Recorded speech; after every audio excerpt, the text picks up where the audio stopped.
Dando continuidade, para proferir a sua palestra, convidamos ela, que é secretária da Fazenda do Estado do Ceará. É auditora fiscal jurídica da Secretaria da Fazenda do Ceará. Professora de pós-graduação da Universidade de Fortaleza, Unifor, e do IBED. Mestre em Direito Constitucional pela Unifor. Doutora em Direito Tributário pela Pontifícia Universidade Católica de São Paulo, PUC São Paulo.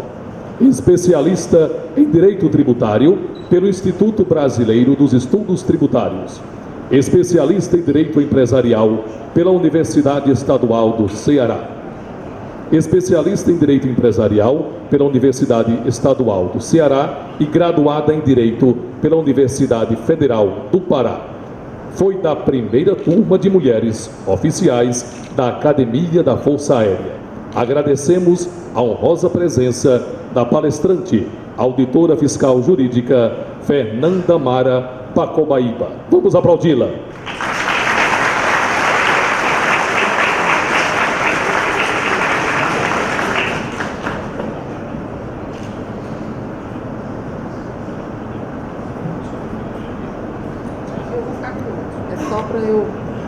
Boa tarde a todos. Tá ouvindo? Cadê Charles, hein? Agradecer ao presidente aqui. Vamos lá. Peço agradecendo ao Charles que não está aqui, mas daqui a pouco eu pego ele, que eu tenho um recado para dar para ele também. O Charles eu conheci no início da minha gestão, uma pessoa maravilhosa, encantadora e que está à frente, liderando esse congresso do FENAFISCO, com várias entidades, né, de auditores, e aí eu falo em auditores no sentido lato, porque acredito firmemente que esses nomes que a gente tem usado para nos diferenciar só nos enfraquecem. E aí, enfim, falo no sentido lato.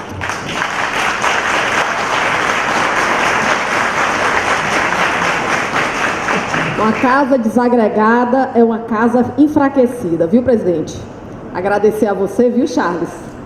Você é uma pessoa, enfim, eu tive um carinho especial por você, né? O seu jeito paraense, eu tenho um filho paraense, né? Então, assim, eu tenho muita gratidão por você, estar à frente da FENAFISCO, desejo muito sucesso. Eu sei que você está encerrando uma gestão aí, que já foi uma gestão, né? Enfim, está no processo de sucessão. E já foi uma experiência exitosa. Agradecer por essa oportunidade. Agradecer também ao meu conterrâneo e colega da Cefaz, amigo Liduíno, né, que faz parte da sua FENAFISCO, grande nome de liderança sindical desse país e orgulho, né, de ser cearense. Agradecer ao presidente do Sindifisco Pernambuco, João Hélio, né, que está nos abrigando aqui nesse estado maravilhoso. Agradecer, obrigada.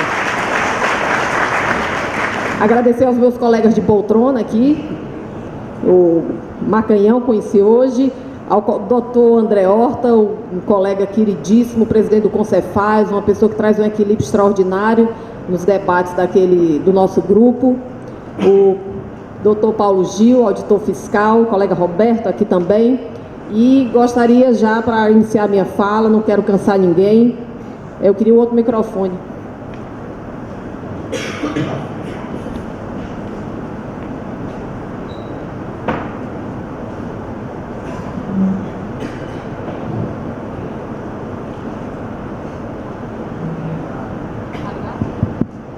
Tá ligado, né? Enfim, contaram uma mentira, disseram que o evento ia terminar às 17 horas, viu, gente? Aí eu fiquei, não, acho que não vou falar, viu, coordenador? Mas, enfim, não tô aqui para cansar ninguém e eu acho uma sacanagem esse evento ser feito aqui, viu, Charles? Você conseguir brigar com uma praia dessa não é brincadeira não, viu? Colocar o pessoal aqui nesse auditório para a gente estar falando aqui sobre reforma tributária, cara, não tem como competir. Mas eu vou tentar usar metade do meu tempo, viu, coordenador, para não cansar ninguém. E aí eu trago uma temática, André e o Paulo já trataram fartamente da reforma tributária, é um tema que está na crista da onda, é um tema que você procura no YouTube, você vai ter 1.500 vídeos tratando disso, das mais perspectivas, porque afinal é um tema complexo. É impressionante como a gente precisa realmente conhecer diversas perspectivas E aí a atuação sindical, que é algo que é muito forte, né, especialmente aí no FENAFISCO, ela traz essa perspectiva do diálogo. É uma perspectiva que na reforma tributária a gente precisa aplicar na sua inteireza. Escutar todos os setores, escutar a sociedade, o que é que essa sociedade espera da gente, dessa reforma tributária, para que não seja só mais o papel. E aí eu gosto de falar sempre, existe o sentido tradicional da reforma tributária, e como mulher, eu acho que eu tenho a obrigação de trazer o que é que tem de sutil nessa reforma tributária. Acredito que o mundo que se avizinha é o mundo do feminino, não no sentido do gênero, mas é um mundo que vai sendo construído num sentido de compartilhamento, e esse mundo vai nos convidar, nos intimar a uma tomada de postura realmente diversa do que a gente tem hoje. Isso não é um problema do fisco, isso não é um problema do Brasil, isso é um problema mundial. Saber desse novo papel do Estado, saber desse novo papel do serviço público, qual o papel que cabe para o servidor público, tudo isso nos compete nesse mundo aí que se avizinha. A gente precisa não remar contra, a gente precisa aproveitar a onda e ver de que forma a gente encontra o espaço, porque há espaço sim quando a gente tem competência, e nós temos. O que é que está invisível nessa reforma tributária? Deixa eu pegar aqui o passador. Primeiro, para cá, nós temos um malveso na nossa sociedade. Nós acreditamos que resolvemos os nossos problemas escrevendo textos. Veja que a atitude do Ulisses Guimarães aí em 1988 parece a daquele cara que ganhou a Copa do Mundo e levanta um troféu e você diz: todos os problemas estão resolvidos. Não estão. Não estão e jamais estarão. A reforma tributária, ela não é solução, papel algum de reforma tributária vai resolver os problemas desse país. Não vai. Enquanto um trabalhador médio no Brasil gasta 1 hora para produzir, sei lá, um passador desse daqui, o mesmo passador é feito por um empregado norte-americano em 15 minutos. Nós temos uma das piores produtividades do planeta. Um dos temas que certamente vão tratar aqui com a gente na reforma tributária, na reforma previdenciária, que é o grande problema que nós enfrentamos na reforma previdenciária, é porque agora somos um país envelhecendo, quase envelhecido, né? A pirâmide ela está se invertendo, ela vai se inverter radicalmente nos próximos anos, só que ficamos pobres. O problema de fazer a reforma tributária agora é que infelizmente, não alcançamos, não conseguimos levar na sua mais alta performance o grande problema da educação nesse país. Papel não vai mudar nenhum contexto, ainda mais no mundo global, que as empresas podem escolher produzir em qualquer parte desse planeta. Independentemente da tributação, nós precisamos mudar a realidade da educação nesse país, porque produtividade é algo que é absolutamente fundamental. Para vocês terem ideia, existem dados que divulgam, que espelham que no Brasil, a cada hora se produz de riqueza 16,75 dólares. Nos Estados Unidos dá 65 dólares, na Noruega dá 70 dólares. Nós precisamos melhorar isso. Por quê? Porque o mundo se tornou plano. E nós não melhoramos, não avançamos nisso. Então os textos não resolvem a nossa cultura. Os textos não resolvem, como esse não resolverá, problemas complexos que nós precisamos, enquanto sociedade, dialogar com isso, compreender as raízes disso, não sermos reativos, buscarmos alternativas. Algo que também vem ficando extremamente evidente no Brasil. Eu estava falando com o colega Wildes. A principal obra já escrita nesse país que trata do poder é uma obra desse senhor chamado Raimundo Faoro, Os Donos do Poder, que ele diz que essa máscara que nós vínhamos construindo enquanto sociedade, que o brasileiro é cordial, que o brasileiro é gente boa, isso tudo tem ruído nos últimos anos. Mas nós temos uma veia autoritária sim. Nós somos portugueses em essência. Portugal é um país extremamente autoritário, de raízes autoritárias.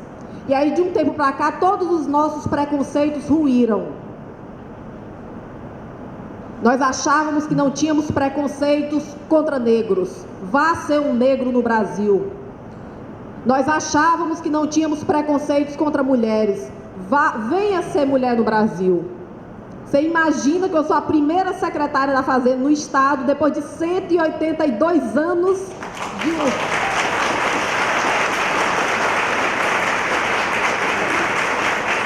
É um verdadeiro descalabro, Charles. Não é possível que jamais tenha havido uma mulher competente na Secretaria da Fazenda. Então, esses nossos preconceitos têm um sentido bom de estarem ruindo, mas também tem um sentido muito ruim, porque, afinal, nós estamos divididos. Nós temos também a política do Pires.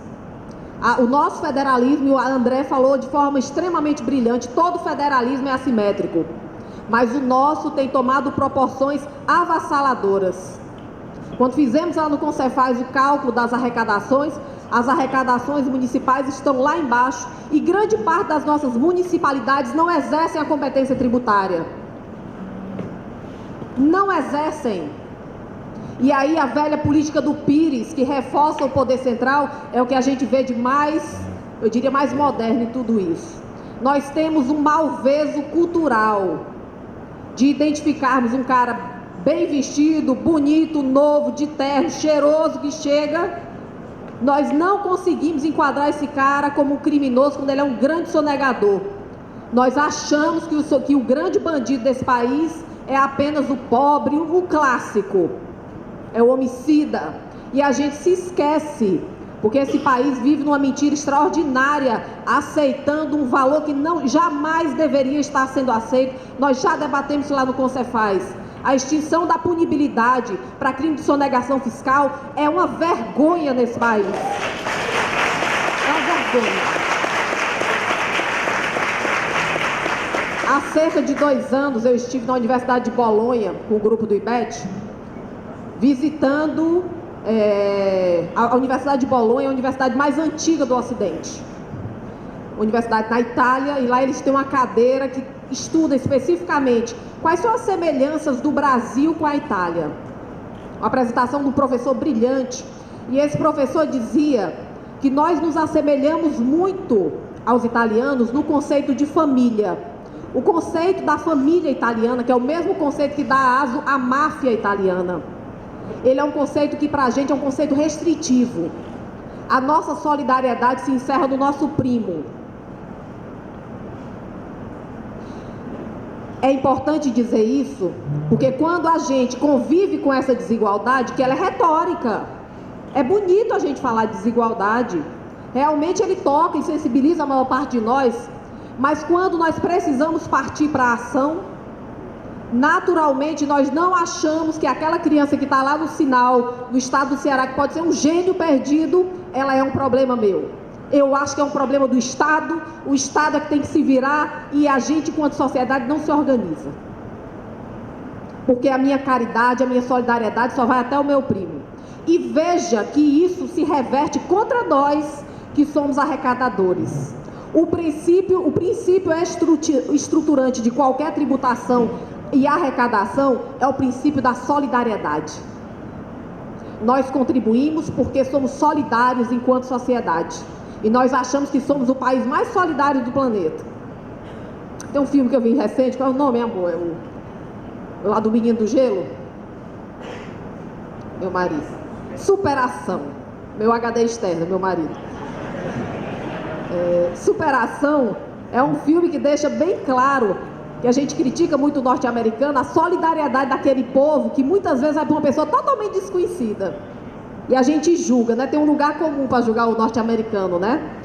Mas num país em que a tributação alcança níveis de eficiência muito maiores do que o nosso. Eu digo que a nossa tributação hoje é a massinha de modelar. Como é que você quer? É assim que acontece a tributação no Brasil, especialmente nos estados. A União, ela capitaneou um processo que ela viu os estados se matarem na guerra fiscal, erodindo as bases, e para ela foi extremamente confortável, que enquanto isso ela avançava nas contribuições, no secretário que o Paulo não quis dizer o nome, e que chegou a 34% do PIB, não foi a época? 33, 34% do PIB, o volume de arrecadação nesse país, enquanto os estados viam a sua base ser erodida. Por quê? Porque nós estávamos preocupados em brigar para atrair investimentos. E aí eu digo, também outra falácia nesse país, isso aqui é um time de futebol lá de Campo Grande.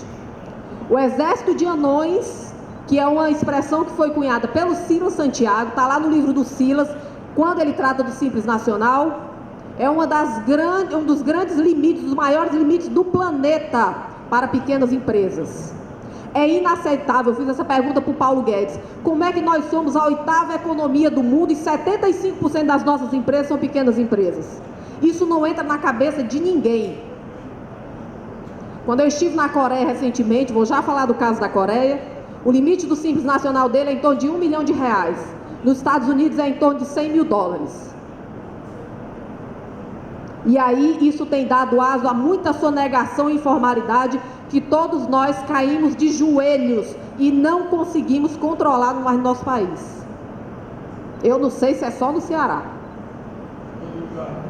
Nós temos algumas coisas que foram feitas também no ICMS nos últimos anos, e aí eu posso citar a Lei Complementar 160, que na minha tese, vou já sortear meu livro aqui, na minha tese, eu trago um capítulo dizendo da inconstitucionalidade. Essa Lei Complementar 160, ela é absolutamente inconstitucional. E ela trouxe um dispositivo com a chamada cola, que ela transformou a nossa atividade diária de gestão dos fiscos estaduais num verdadeiro feirão de negócios. Que agora o contribuinte, ele quer o benefício fiscal e ele diz de onde é que ele quer. Não sei, colhe lá da Bahia, porque se você não colar da Bahia, eu vou lá para a Bahia. A cola regional, o negócio já estava ruim. Eu acho que essa Lei Complementar 160, ela prestou um serviço enorme à população brasileira. Juntando-se a isso, né, um poder central que não exerce adequadamente, daí a importância lá no Concefaz, quando apontamos a criação de um Fundo de Desenvolvimento Regional. Veja que, mal ou bem, a política de benefícios fiscais hoje é o que tem sustentado, especialmente as regiões Norte e Nordeste, Centro-Oeste em alguma medida. Você vai ter um centro, grandes indústrias produtoras no estado do Ceará que recebem insumos do Sul para retornar com a mercadoria produzida para o Sul. Eles não vão para lá por causa dos cabelos louros da Fernanda, com toda certeza. Eles vão para lá porque eles têm benefícios fiscais. Você imagina que abrir mão de tudo isso, que é a única coisa que resta aos estados, diante de uma base, eu tenho outra palestra para falar disso, de uma base que vai ser desmoralizada nos próximos anos.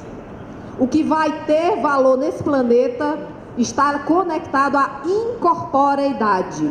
E o conceito tradicional de mercadoria se conecta à corporeidade.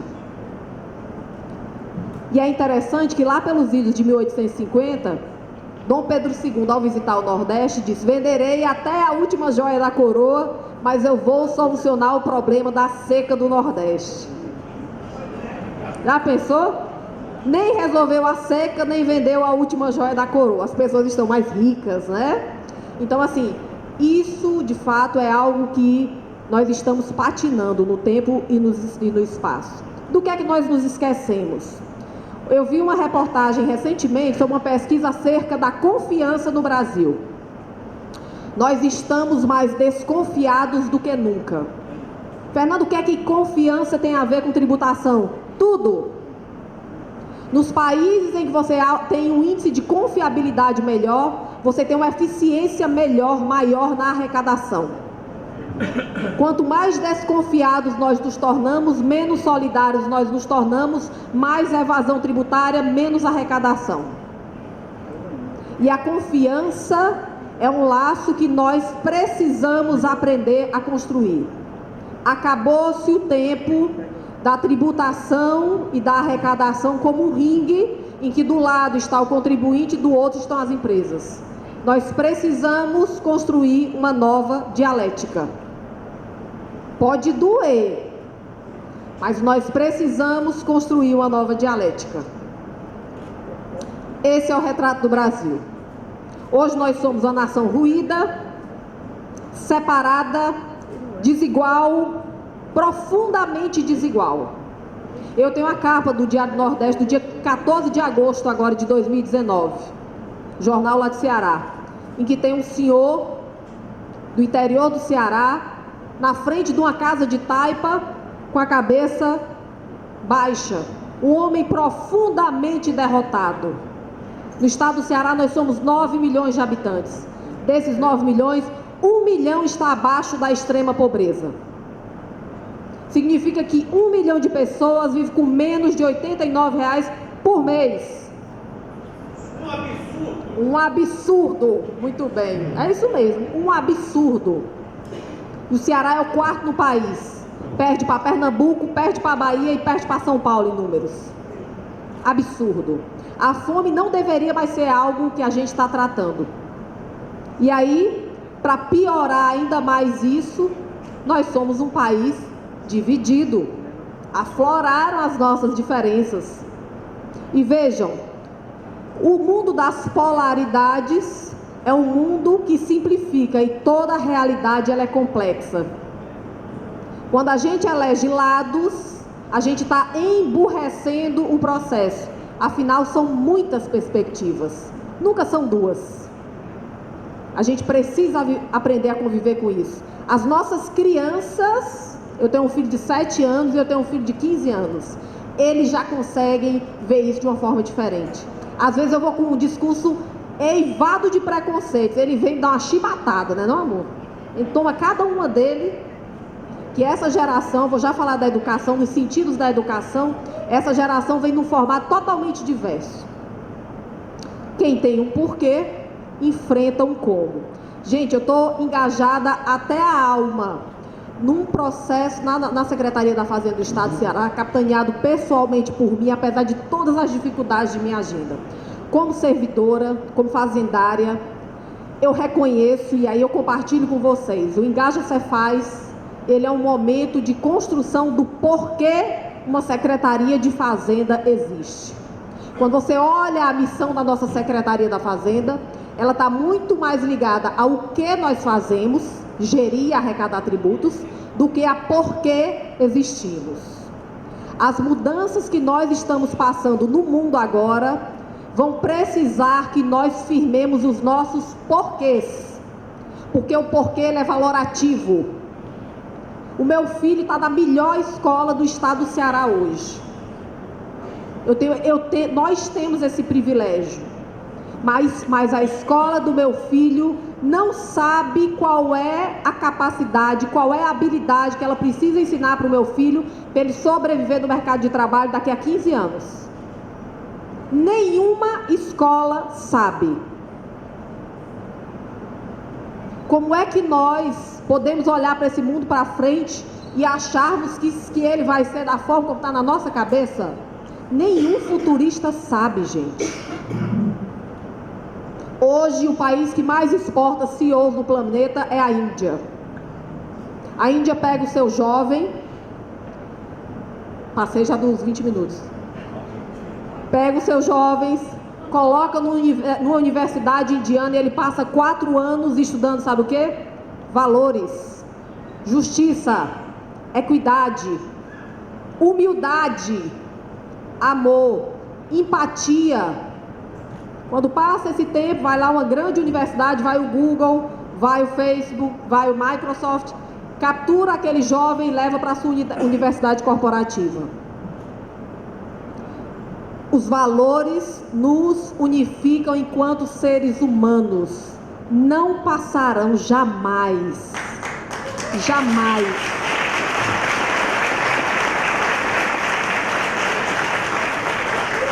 E as chamadas soft skills, que são as habilidades soft, isso é que a gente precisa ensinar para os nossos filhos.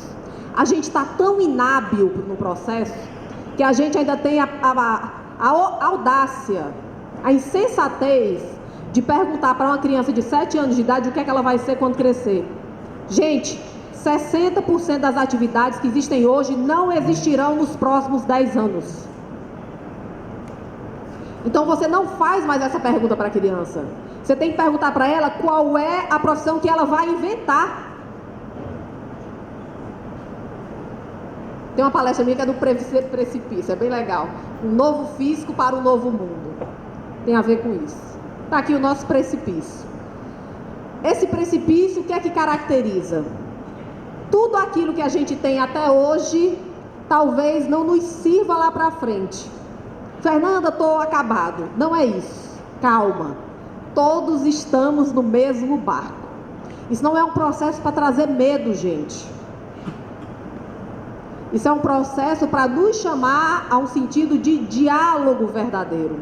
Paulo Freire, eu escrevi recentemente um artigo em homenagem ao professor Paulo de Barros Carvalho.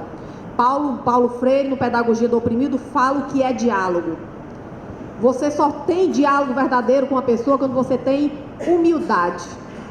Se você se acha melhor do que alguém, em qualquer sentido, você jamais estará fazendo diálogo verdadeiro. Se você tem amor, se você está atento, hoje nós temos uma dificuldade imensa de escutar. O caminho não nos servir daqui para frente é algo bom para o Brasil. Veja que até hoje nós somos países periféricos, porque os outros países se destacam porque tem o que, gente? Tradição. Nós somos um país extremamente jovem. É interessante, todas as vezes que viajo, tive a oportunidade de fazer algumas viagens internacionais. Gente, as pessoas lá fora acreditam muito mais na gente do que a gente acredita na gente. É uma coisa impressionante. Eles olham e acham a gente o máximo, com criatividade, com desenvoltura, com capacidade de lidar com diversidade. Não é todo mundo que tem esse privilégio de estar cercado de negro, de branco, de índio, de americano. Isso é muito bom para a gente. Isso é ouro hoje. A decisão está em nossas mãos. Precisamos ter uma estrutura que nos permita tomar a melhor decisão. E aí eu fico as bases, acredito numa liderança ética, engajada, valorativa. Precisamos escolher os instrumentos para poder passar por isso. Isso aqui é um dado do Doing Business, que ele traz diversos tópicos e ranqueia o Brasil numa das piores posições do planeta de países para se fazer negócios. Não adianta a gente olhar para isso aqui. Você quer coisa mais retrógrada do que cartório, gente? Gente, isso é da Idade Média. É medieval. Você querer registrar um contrato e pagar, como é que chama? Eu nem sei como chama. Averbação de assinatura, sei lá, reconhecimento de firma, né? Coisa trágica. Emolumentos, é uma coisa grotesca. A gente precisa olhar para cá e se reconhecer. Nós temos uma cultura da burocracia. É cultural. Por isso que nós precisamos nos colocar na frente dos espelhos. Quando a gente percebe, a gente já cria uma nova coisa. Mas eu não sei se acontece no fisco de vocês. Aqui o Mário, um homem meu da tecnologia. Lá no fisco hoje, nós estamos transbordando de dados. Agora, gerar informação relevante, atuar, aí são outros 1.500. Infelizmente, né, a gente precisa selecionar, nós precisamos ter racionalidade, porque isso tem um custo que se volta contra nós. Quais são as sutilezas? Para além da taça, eu acredito que nós não estamos sendo colaborativos e cooperativos em nossas relações. E aí quando eu falo nós, eu não estou falando de fiscos, eu estou falando de sociedade. Nós criamos um ciclo vicioso. Quanto mais eu desconfio, mais eu sou agressivo, menos o cara paga e mais eu sou agressivo e pronto. Nós entramos numa espiral do mal, né? Falta-nos um sentido verdadeiro de compartilhamento. E aí, o colega Paulo até falou, né? Isso aqui é uma foto jocosa de um cara que compilou a legislação tributária. Logicamente que não é todo mundo que se submete a tudo isso. Isso aí é uma grande verdade. Mas a nossa média é exagerada, gente. Nós precisamos ter um sentido de racionalidade em tudo isso. Eu tenho certeza absoluta que nós conseguimos fazer diferente. Nós conseguimos fazer melhor. Considerável nível de sonegação e aplausos. Nós temos uma cultura que aplaude a sonegação. Eu tinha uma professora que me ajudou na prova de línguas lá do doutorado. Ela foi casada com um suíço e disse que um belo dia, muito comum, né? Que no Brasil o cara arranja um fisioterapeuta que está passando o bizu para todo mundo. Eu arranjei um fisioterapeuta, ó, ótimo para dar recibo, e aí fica essas trocas. Às vezes até de jeito do fisco. Um absurdo. E ela disse que ela caiu nesse papo entre os europeus. O cara arregalou os olhos e disse: você tem coragem de fraudar a sua sociedade, enfim, de enganar a sua sociedade? Nós aplaudimos, enquanto sociedade, as pequenas trapaças. E a gente acha que alguém vai pagar o preço, não somos nós. Para além de uma guerra fiscal, alguns chamam de competição fiscal, nós criamos um ambiente que eticamente é ridículo e que todos nós perdemos eticamente. Vai havendo uma frouxidão das relações. E aí nós nos acostumamos, cadê minhas galinhas? Estão aqui. Nós nos acostumamos enquanto fisco, e aí eu estou falando dos 3 fiscos. Eu sou do interior do Ceará, sou de uma cidade chamada Crato, terra do Ildes ali também. Lá no Nordeste nós temos a figura do terreiro. O que é o terreiro? É o pátio da casa do interior. Aí a pessoa que precisa criar galinha, é uma porrada de galinha ali, hoje ela precisa fazer o almoço. Ela vai andando e as galinhas nessa escanda aqui. Ela vai fazer o almoço hoje, pô, cata uma galinha, pronto, livrou o almoço dela. Tem uma galinha que fica lá. Essa daí dá muito trabalho correr atrás. Tradicionalmente pegamos as mesmas galinhas. É o cara que tem inscrição estadual, entrega tudo, esse aí cai na malha da gente bem fácil. Agora vá fazer trabalho de atrás de sonegador, menino, dá um trabalho. A União, quando quer arrecadar bem falsinho, aumenta uma contribuição em R$1, pronto, dá um efeito lá em cima. Esse movimento do terreiro de galinha, precisamos repensar. Grande parte, eu estou abrindo meu coração com vocês. Grande parte dos contribuintes que entram na minha sala hoje, eles não estão entrando mais para pedir aumento de benefício fiscal. Até porque sabem que lá no Ceará eu tornei esse assunto inglório. Não converso sobre, não. Eu posso conversar sobre qualquer coisa, menos sobre aumento de benefício fiscal esse ano. Mas sabe o que é que ele chega para mim? Fernanda, é que eu sou dessa atividade e tem um vizinho, porta aberta, estabelecimento enorme, não tem nem inscrição estadual. A informalidade está acabando com o setor produtivo nesse país. Gera uma vantagem competitiva que é pior do que o benefício fiscal. Afinal, o cara não paga nada. E aí, depois da lei complementar 160, eu digo que cada secretário da Fazenda ele é um alfaiate. Como é que é a roupa que você quer? Né? Eu quero assim ajustada, eu quero 1%, eu quero diferimento na importação. O cara diz exatamente o que é que ele precisa. Sabe por quê? Porque nós não temos o mínimo. Nós temos 1 milhão de pessoas na extrema pobreza. Você acha que eu posso botar essa banca toda se eu estou precisando de emprego? Isso é uma realidade, gente, no Norte e Nordeste. Isso é uma absoluta realidade. E que, logicamente, as empresas vão lá e vão se locupletar dessa situação. É óbvio.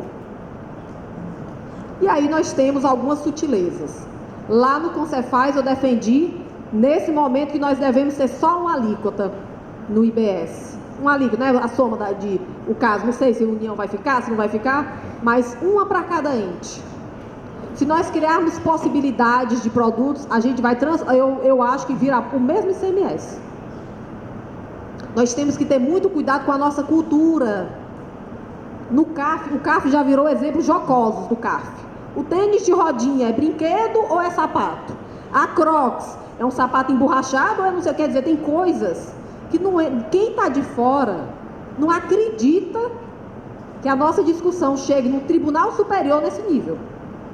STJ e STF não vai ter muita coisa diferente disso não. Você vai ter filigranas. Isso é muito ruim para a gente. Acho complicado, foi uma das coisas que eu me bati um pouco lá no Concefaz. A questão, estamos mantendo, a gente compreende a manutenção dos benefícios da Zona Franca de Manaus. Mas eu fiz um estudo sobre a arrecadação per capita. Estado do Ceará, a arrecadação per capita hoje de ICMS dá R$ 1.320. O estado do Maranhão dá R$ 998. O estado de São Paulo dá R$ 3.060 e poucos reais. O estado do Amazonas dá R$ 2.000. Se você olhar essa realidade, tem muito mais sentido você deixar benefício fiscal no Ceará ou no Maranhão do que deixar no Amazonas. Nada contra a galera do Amazonas. Mas nós precisamos compreender que os benefícios fiscais hoje fazem uma diferença muito grande para o norte. Essa questão do comitê gestor, o André já falou, e acho que precisamos aprofundar cálculos. Eu venho falando incessantemente, acho que as federações, os sindicatos podem nos ajudar. Lá no Ceará nós temos um observatório para nos ajudar a fazer contas. Não existem, eu diria, cálculos mais arrojados que nos deem segurança para dizer, vamos abraçar essa corda e vamos, né? Acredito que o IVA é necessário. Realmente o Brasil é o último dos países democráticos a separar mercadoria de serviço. Isso, a nossa base de ICMS nos próximos anos vai ser catastrófica, gente. Não tenham uma sombra de dúvida disso. E os municípios já deixaram bem claro, conforme André trouxe, que eles não querem saber da gente. A indústria hoje de jogos eletrônicos, aplicativos, tudo isso aí engloba 7% do PIB do Brasil. Vai passar dos 32% nos próximos 10 anos. Para que diabo é que município quer saber de Estado? Se a gente perder esse IVA, o bonde do IVA, deixando a União fazer os federais e nós ficarmos isolados, os municípios não vão querer saber da gente. Se eu fosse secretária da Fazenda do município, eu não ia querer nunca saber do Estado.